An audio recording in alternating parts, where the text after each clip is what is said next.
पनवेल महानगरपालिका क्षेत्रातील मतदार याद्यांमध्ये मोठ्या प्रमाणावर बोगस नावांचा समावेश असल्याचा गंभीर आणि स्फोटक आरोप माजी नगरसेवक तथा रायगड जिल्हा परिषदेचे माजी उपाध्यक्ष अरविंद म्हात्रे यांनी केलाय। यामुळे केवळ निवडणूक प्रक्रियेची विश्वासार्हता धोक्यात आली नसून नागरिकांमध्ये तीव्र असंतोष पसरलाय।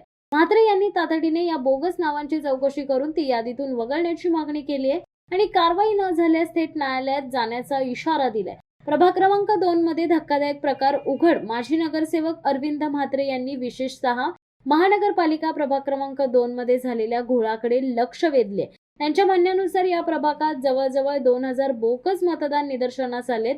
यातील काही अत्यंत गंभीर नमुने खालीलप्रमाणे: एक बाप आणि 268 मुले, एकाच वडिलांच्या नावाने तब्बल 268 मतदार एकाच घरात दाखवलेत। विशेष म्हणजे ज्या घराच्या पत्त्यावर हे मतदार नोंदवलेत ते घर प्रत्यक्षात अस्तित्वातच नाहीये।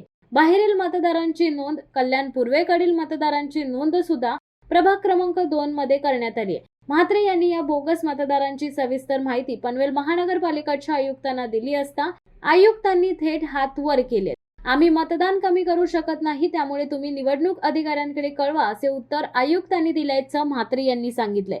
यावर तातडीने कार्यवाही करत अरविंद म्हात्रे यांनी स्वतः निवडणूक अधिकारी यांना ईमेलद्वारे संपर्क साधलाय आणि पुराव्यासह सविस्तर PDF पाठवलेत।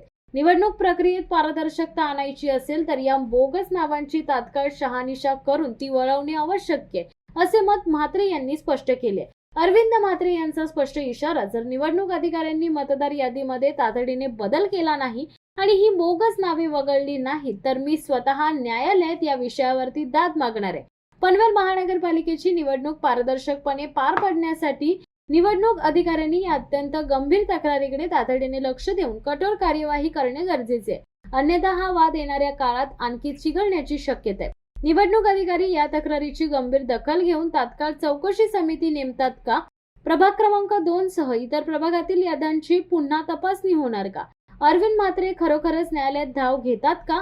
पनवेलकरांच्या नजरा आता महानगरपालिका प्रशासन आणि निवडणूक अधिकाऱ्यांच्या पुढील भूमिकेकडे लागलेत। शिवसत्ता टाइम्स न्यूज ब्युरो, पनवेल।